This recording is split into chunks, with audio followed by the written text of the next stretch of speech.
Syntax and rules. JavaScriptல நம்ம ஒரு program எழுதுறதுக்கு சில விதிகள் இருக்குது. அதை தான் இந்த syntax and rules அப்படின்ற பகுதியில் பார்க்குறோம். முதல்ல கேஸ் சென்சிட்டிவிட்டி, தமிழில் எழுத்து வடிவுணர்வுன்னு சொல்லுவோம். JavaScriptல ஒவ்வொரு எழுத்துக்குமான வித்தியாசத்தை JavaScript சரியாக கண்டுபிடிக்கும். அதனால் இங்கே ஸ்க்ரீனில் தெரிகிற முதல்ல இருக்கிற ஃபூன்ற வார்த்தையும் ரெண்டாவதாக இருக்கிற ஃபூன்ற வார்த்தையும் வெவ்வேறு வார்த்தைகள்னு JavaScript நினச்சிக்கும். ஏன்னா முதல்ல இருக்கிற ஃபூன்ற வார்த்தையில் F லோவர் கேஸ் லெட்டரில் இருக்குது. ஆனால் அதுவே ரெண்டாவதாக இருக்கிற ஃபூ வார்த்தையில் F அப்பர் கேஸ் லெட்டரில் இருக்குது. இதே வித்தியாசம்தான் இந்த டெஸ்ட் அப்படின்ற வார்த்தைகளுக்கும். செயல்முறை விளக்கத்தில் நம்ம பார்த்தோம்னா இங்கே ஃபூ அப்படின்ற பெயரில் ஒரு வேரியபிள் ஒன்று டிக்ளேர் செய்கிறேன். அதோடைய வேல்யூ 1. அதுக்கப்புறம் இன்னொரு வேரியபிள் உருவாக்குறேன், அதுவும் ஃபூ தான், அதோட வேல்யூ 2. இப்போது நீங்கள் நல்லா கவனிச்சிங்கன்னா மேலே இருக்கிற ஃபூ கீழே இருக்கிற ஃபூ ஒரே வார்த்தை தான், ஆனால் எழுத்துக்கள் வேறுபடுது ரெண்டுத்துலேயும். நம்ம கான்சோல் லாகில் போயிட்டு முதல்ல சின்ன எஃப்பில் ஆரம்பிக்கிற அந்த ஃபூ வார்த்தையை கொடுத்தோம்னா பாருங்கள் 1ன்னு வருது.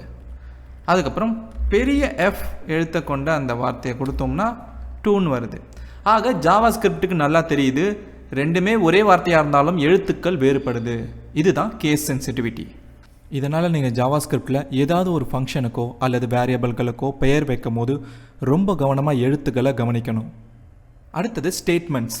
ஜாவாஸ்கிரிப்டுக்குள்ளே ஒரு செயலை செய்ய வைக்கிறதுக்காக பயன்படுத்துறது தான் இந்த ஸ்டேட்மெண்ட்ஸ். இது எந்த ஒரு வேல்யூவையும் உருவாக்காது. இப்போ ஸ்டேட்மெண்ட் நான் என்னென்னு நான் உங்களுக்கு புரிய வைக்க போகிறேன். வேர் மெசேஜ்.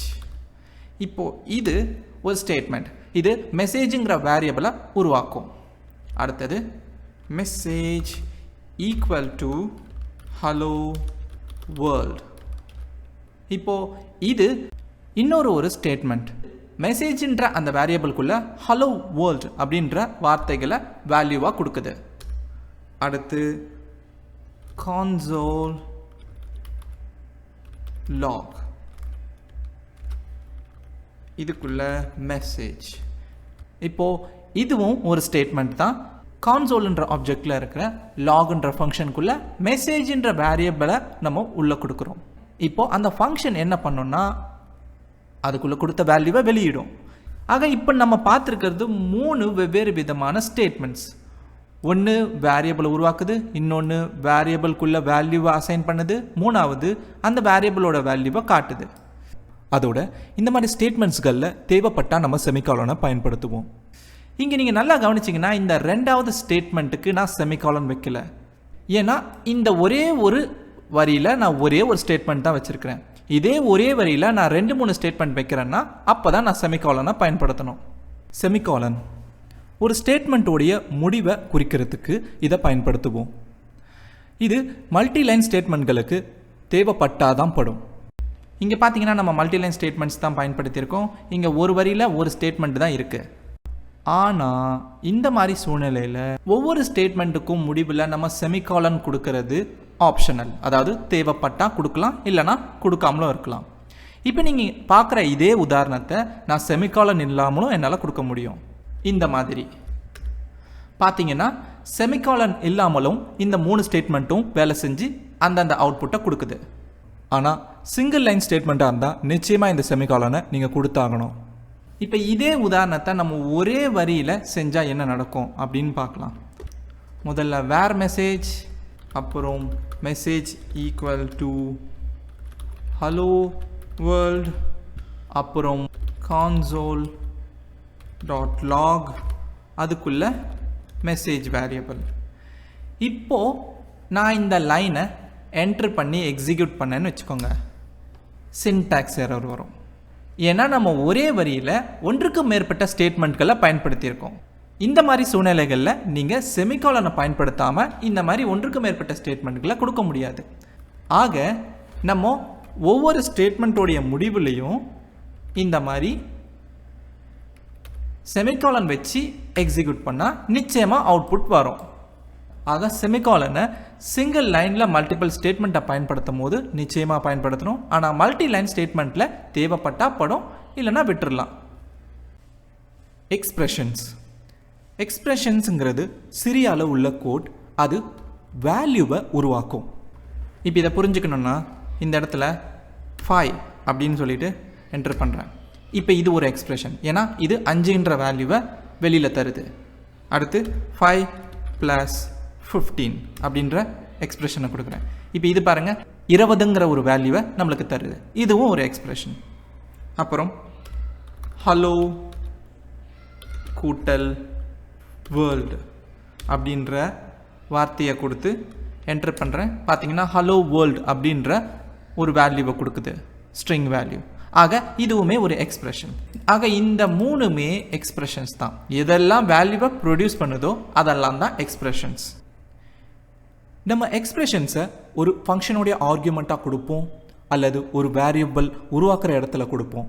இந்த மாதிரி பல இடங்களில் ஜாவாஸ்கிரிப்ட் ப்ரோக்ராமில் எக்ஸ்பிரஷன்ஸ் தென்படலாம். இந்த எக்ஸ்பிரஷன்ஸ் சில நேரங்களில் ஸ்டேட்மெண்ட்டோட ஒரு பகுதியாக கூட வரலாம். அதுக்கு இந்த உதாரணத்தை பாருங்கள். வேர் a = 1 + 1 அப்படின்னு இந்த ஸ்டேட்மெண்ட்டை கொடுக்குறேன். இந்த ஸ்டேட்மெண்ட்டில் நீங்கள் கவனிச்சிங்கன்னா நம்ம ஏன்ற ஒரு வேரியபிளுக்கு ஒரு வேல்யூ அசைன் பண்ணுறோம், ஆனால் அது ஒரு எக்ஸ்பிரஷன் மூலமாக கிடைக்கக்கூடிய வேல்யூ. ஆக இங்கே 1 + 1 அப்படிங்கிறது ஒரு எக்ஸ்பிரஷன், அது கூட்டல் செஞ்சு 2ங்கிற வேல்யூவை கொடுக்கும். இப்போது நம்ம ஏன்ற வேரியபிளை என்டர் பண்ணோம்னா நம்மளுக்கு 2ன்ற வேல்யூ தான் கிடைக்கும். ஏன்னா இந்த எக்ஸ்பிரஷன் அதுக்கான வேல்யூவை அடைஞ்சிரும், அதை இன்டர்பிரேட்டர் செஞ்சு கொடுத்துரும். அதுக்கப்புறமா தான் இந்த ஏன்ற வேரியபிளுக்கு அந்த 2ன்ற வேல்யூ அசைன் ஆகும். எப்பெல்லாம் இன்டர்பிரேட்டர் இந்த எக்ஸ்பிரஷனை சந்திக்குதோ அப்போது இந்த எக்ஸ்பிரஷன் மூலமாக கிடைக்கக்கூடிய வேல்யூவை எடுத்துக்கிட்டு அந்த எக்ஸ்பிரஷனுக்கு பதிலாக அந்த வேல்யூவை அங்கே வச்சிடும். இப்போ உதாரணத்துக்கு இங்கே 5 + 5 அப்படின்றது ஒரு எக்ஸ்பிரஷன். இதை இன்டர்பிரேட்டர் சந்தித்த உடனே அந்த 5 + 5க்கு வேல்யூவாக என்ன வரும்? 10ன்னு தானே வரும். அந்த வேல்யூவை அந்த இடத்துல வச்சிடும். இன்னொரு உதாரணமாக ஹலோ மற்றும் வேர்ல்டு அப்படின்ற வார்த்தையை ஒன்று சேர்க்கறதுக்காக ப்ளஸ் சைன் இடையில வைக்கப்படுது. இதை இன்டர்பிரேட்டர் பார்த்த உடனே இந்த 2 வார்த்தையையும் சேர்க்கணும்னு அதுக்கு தெரியும். அதை செஞ்சு முடித்து அதுக்கான வேல்யூவை கொடுக்கும்.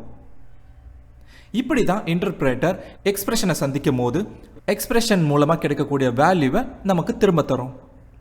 ஜாவாஸ்கிரிப்ட் ப்ரோக்ராமில் நீங்கள் ஒயிட் ஸ்பேசஸ், டேப்ஸ் மற்றும் லைன் பிரேக்ஸை பயன்படுத்தி உங்களுடைய ப்ரோக்ராமை எவ்வளோ வேணாலும் அழகுபடுத்தி வச்சுக்கலாம். ஆனால் அது எல்லாத்தையும் இன்டர்பிரேட்டர் சந்திக்கும் போது அது எல்லாத்தையும் தவிர்த்திடும்.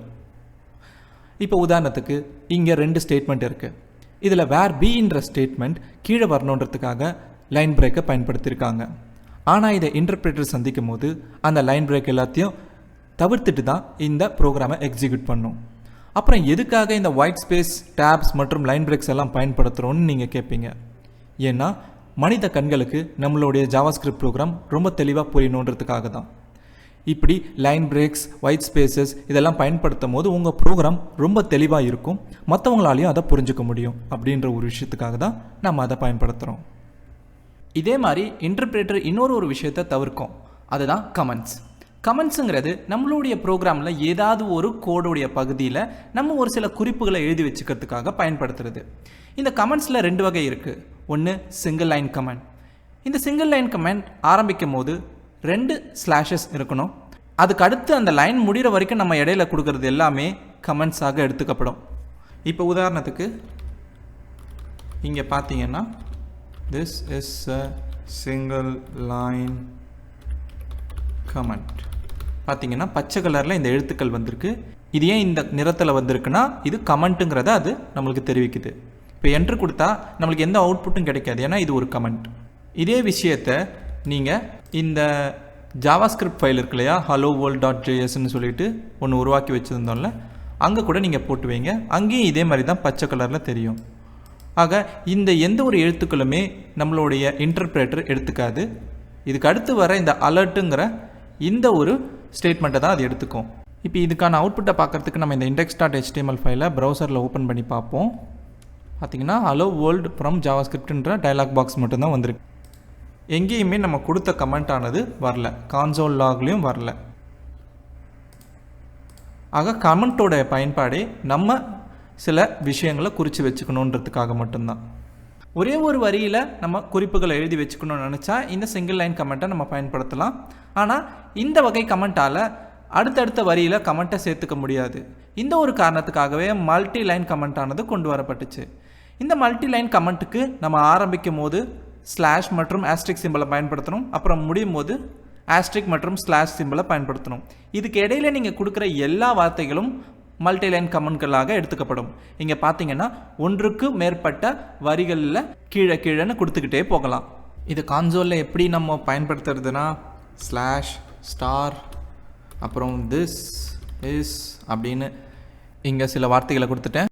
இப்போ இதுக்கு அடுத்து கீழே நான் கமெண்ட்டை கொடுக்க போகிறேன் புது லைனாக. அப்போது நான் ஷிஃப்ட் என்டர் அமுத்தினேன்னா இந்த கர்சர் கீழே வந்துடுது பாருங்கள். இப்போது மல்டி லைன் அப்புறம் மறுபடியும் நான் ஷிஃப்ட் என்டர் ப்ரெஸ் பண்ணுறேன். மறுபடியும் கீழே வந்துடுச்சு கர்சர். கமெண்ட் அப்படின்னு கொடுத்துட்டு முடிவில் ஆஸ்ட்ரிக் மற்றும் ஸ்லாஷ். இப்போ பாருங்கள் இது எல்லாமே பச்சை கலரில் மாறிடுச்சு. ஆக இது ஒரு கமெண்ட்டுங்கிறத நம்மளுக்கு தெரிவிச்சிருச்சு. இப்போ என்ட்ரு கொடுத்தா எந்த அவுட்புட்டும் வராது. இதே விஷயத்தை நம்ம ஜாவாஸ்கிரிப்ட் ஃபைல்ஸ்லேயும் நம்ம கொடுக்கலாம். இங்கே இதுக்கு கீழே இந்த மாதிரி கொடுத்துட்டேன். சேவ் பண்ணிவிட்டு ப்ரௌசரில் இதை ஓப்பன் பண்ணோம்னா நம்மளுக்கு எந்த ஒரு இடத்துலையுமே மல்டி லைன் கமெண்ட் ஆனது தெரியல. இந்த மல்டி லைன் கமெண்ட்டில் இன்னொரு விஷயம் என்னென்னா நீங்கள் கமெண்ட்ஸ்குள்ளே இன்னொரு கமெண்ட்டுன்ற மாதிரி கொடுக்க முடியாது. அதாவது ஏற்கனவே நீங்கள் மல்டி லைன் கமெண்ட்டை கொடுக்கறதுக்கு இந்த சின்டாக்ஸை போட்டுட்டிங்கன்னு வச்சுக்கோங்க. அதுக்குள்ளே இன்னொரு மல்டி லைன் கமெண்ட்டை கொடுக்குற மாதிரி சின்டாக்ஸை ஓப்பன் பண்ணி இந்த மாதிரிலாம் கமெண்ட்டை கொடுக்கக்கூடாது. அதையும் மீறி கொடுத்தீங்கன்னா அது சின்டாக்ஸ் எரராக கருதப்படும். அடுத்தது ஜாவாஸ்கிரிப்டில் ஐடென்டிஃபயர்ஸ்னால் என்னென்னு தெரிஞ்சுக்க போகிறீங்க.